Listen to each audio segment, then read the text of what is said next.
नमस्कार आप सभी को। उम्मीद करता हूँ आप सब बहुत अच्छे से होंगे और आप सबकी तैयारी भी विधिवत सही दिशा में चल रही होगी। कक्षाओं के स्तर पे मैं बात करूँ तो लगातार आपको कक्षाएं उपलब्ध हो रही होंगी, लगातार रेगुलर बेसिस पर आपको कक्षाएं मिल रही होंगी और अब ये क्रम जो है ये नियमित रहेगा क्योंकि एग्ज़ाम हमारा अब आप कह सकते हैं बहुत कम दिन शेष बचे हुए हैं, बहुत कम महीने शेष बचे हुए हैं। इसी के आधार पे हम करंट को भी यहाँ पे फोकस कर रहे हैं और बिहार राज्य विशेष का भी एक सेक्शन साथ साथ चल रहा है। आज जो हम बात करने वाले हैं कोविड के एक नए वेरिएंट की बात कर रहे हैं जिसको नाम दिया गया है फ्लर्ट नाम दिया गया है। ठीक है, इसके बारे में हम बात कर रहे हैं। कुछ लोग इसको फ्लर्ट पढ़ते हैं, तो जो भी आप पढ़ें कोई इशू नहीं है। अब आपको बता दें कि कोरोना वायरस में एक बार फिर से म्यूटेशन हुआ है और इसके कारण एक नए वेरिएंट का सेट देखा जा रहा है। कोरोना वायरस में म्यूटेशन के कारण जो उत्पन्न सब वेरिएंट है उसको फ्लर्ट नाम दिया गया है और ये जो फ्लर्ट है ये आप कह सकते हैं ये अमेरिका में देखा गया है। सबसे ज़्यादा ये अमेरिका के निवासियों के लिए चिंता का विषय है। वहाँ पर हालिया रिपोर्ट्स की यदि माने तो वायरस के कारण लगातार बड़े पैमाने पर अर्थव्यवस्था को नुकसान देखा जा रहा है। अब हम बात कर लेते हैं फ्लर्ट के तकनीकी जो आयाम हैं उनकी हम बात कर लेते हैं। सबसे पहले आपको पता होगा कि आपने कोविड के बहुत सारे वेरिएंट देखे हैं। कोविड के बारे में आपने देखा होगा कि इसके बहुत सारे वेरिएंट के बारे में आपने पढ़ा होगा और इन्हीं वेरिएंट में एक वेरिएंट आता है B.1.1.529। B.1.1.529 इसको हम बोलते हैं ओमिक्रॉन। ओमिक्रॉन का नाम आपने सुना होगा। और ये जो ओमिक्रॉन था इसी का एक स्ट्रेन था जिसको हम बोलते हैं JN1 और JN1 का एक आप कह सकते हैं एक नया, आप इस प्रकार से कह सकते हैं कि एक नया J1 का एक नया आप कह सकते हैं कि एक नया सेट देखा गया है जो, या आप कह सकते हैं JN1 का एक सब वेरिएंट है जिसको हम नाम दिए हैं फ्लर्ट। ठीक है, तो हमने क्या देखा? हमने देखा कि कोविड का एक वेरिएंट था जिसको हम बोलते थे ओमिक्रॉन या उसको बोला जाता था B.1.1.529 और इसी का एक सब वेरिएंट था JN1 और JN1 का ही सब वेरिएंट है फ्लर्ट। अब फ्लर्ट की जब हम बात करते हैं तो इसके दो स्ट्रेन देखे जा रहे हैं। कौन कौन से?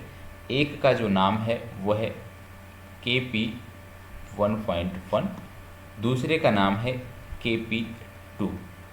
ठीक है, KP1.1 और KP2 ये आपको देखने को मिल रहा है, KP1.1 और KP2। अब अमेरिका में जो वर्तमान समय में मामले देखे जा रहे हैं ये KP2 के मामले देखे जा रहे हैं। वर्तमान समय में अमेरिका में जो आप कह सकते हैं कि फ्लर्ट का जो स्ट्रेन देखा जा रहा है, सब वेरिएंट देखा जा रहा है, उसको बोला जा रहा है KP2। हालांकि अमेरिका में इससे पहले जब ये वायरस फैला था तब सबसे ज़्यादा जो मामलों के लिए जिम्मेदार था, लगभग 75% मामलों के लिए उस समय जो जिम्मेदार था वो KP1.1 था। तो KP1.1 और KP2 आपने देख लिया क्या है, फ्लर्ट के ही सब वेरिएंट हैं जो वर्तमान में अमेरिका में जो हैं वो खतरा बने हुए हैं, अमेरिका के निवासियों के लिए खतरा बने हुए हैं। अब जैसे हमने शब्द प्रयोग किया फ्लर्ट, ये नाम दिया गया है इसको, इसका फुल फॉर्म भी हमें पता होना चाहिए। इसका फुल फॉर्म आप इस तरह से याद रख लीजिए, इसका फुल फॉर्म आता है फ्लू लाइक रेस्पिरेटरी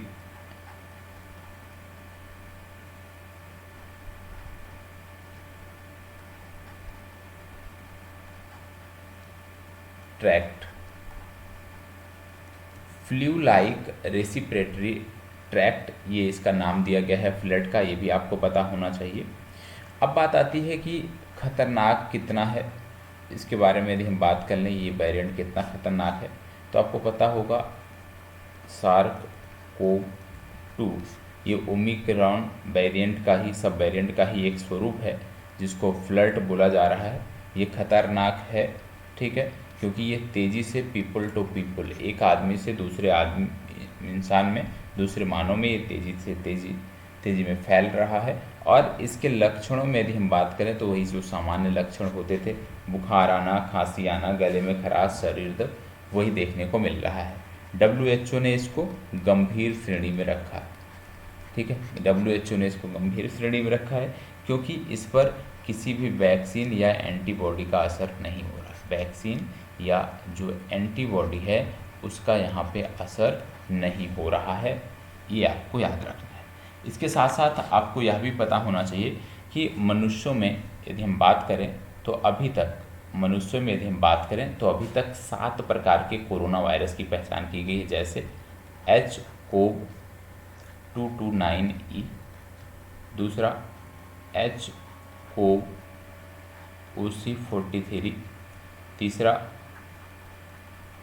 SARS-CoV, चौथा H-CoV-NL63, अगला ह्यूमन कोरोना वायरस HKUI। ठीक है, और एक आपने देखा था MERS को, और फिर आपने देखा 2019 में जिसको nCoV बोला गया। तो कोरोना के जो है अब तक मनुष्य में 7 प्रकार के कोरोना वायरस की पहचान हुई है। मनुष्यों के अतिरिक्त जो कोरोना वायरस है ये बिल्ली, चमगादड़, ठीक है, ऊंट आदि में भी देखा गया है। मतलब मनुष्यों के अतिरिक्त बिल्ली, चमगादड़, ऊंट आदि में भी इसका संक्रमण पाया गया है। अब बात हम कोरोना की कर रहे थे तो इसकी दवाओं के बारे में बात कर लेते हैं, क्योंकि भारत में लगातार इसको लेकर के बहस छिड़ी हुई है। आपने 2 प्रमुख दवाओं के बारे में सुना होगा, एक का नाम आपने पढ़ा होगा कोविशील्ड। ठीक है, कोविशील्ड की बात करें तो बहुत कम लोगों को सही जानकारी होगी, ज़्यादातर लोगों को गलतफहमी होगी। आप इसको बताएंगे कि इस दवा को जो है वो बनाया एक भारतीय कंपनी ने जिसका नाम है सीरम इंस्टीट्यूट ऑफ टेक्नोलॉजी, लेकिन ये गलत है। सीरम इंस्टीट्यूट ऑफ टेक्नोलॉजी को इसको बनाने का सिर्फ लाइसेंस मिला था। ठीक है, सिर्फ लाइसेंस मिला था, और इसको बनाया किसने था? इसको बनाया था एस्ट्राजेनेका। ठीक है, एस्ट्राजेनेका नामक कंपनी ने इसको बनाया था। सिर्फ सीरम इंस्टीट्यूट ऑफ जो आपका है, ठीक है, सीरम इंस्टीट्यूट ऑफ टेक्नोलॉजी, उसको इसको बनाने के लिए लाइसेंस प्राप्त हुआ था, और दिया किसने था? एस्ट्राजेनेका नामक कंपनी ने। भारत ने कौन सी वैक्सीन बनाई थी? तो भारत ने बनाई थी कोवैक्सीन। ठीक है, कोवैक्सीन भारत ने बनाई थी। और कोवैक्सीन किसने बनाई थी? कोवैक्सीन बनाई थी भारत बायोटेक ने। भारत बायोटेक ने जो है वो कोवैक्सीन बनाई थी। और एक इन दिनों और बनाई गई है वैक्सीन जिसको बोल लेते हैं RS2। और RS2 जो वैक्सीन है इसको IISc बेंगलुरु ने तैयार किया है। किसने तैयार किया है? IISc बेंगलुरु ने तैयार किया है, ये आपको याद रखने की ज़रूरत है। और ये जो वैक्सीन IISc बेंगलुरु ने तैयार किया है ये हीट टॉलरेंट है, हीट टॉलरेंट वैक्सीन है, ये भी याद रखना है। ठीक है, ये एक हीट टॉलरेंट वैक्सीन है, इतनी जानकारी आपको होनी चाहिए। ठीक है, अब इससे संबंधित जो भी प्रश्न हो सकते थे यदि प्रीलिम्स में बनते हैं तो निश्चित तौर पे आप सॉल्व कर पाओगे जितनी चीज़ें आपने यहाँ पे देखा। सबसे पहले आपने देखा कि एक नया कोविड का स्ट्रेन देखा जा रहा है जिसका नाम दिया गया है फ्लर्ट, और ये अमेरिका में देखा गया है।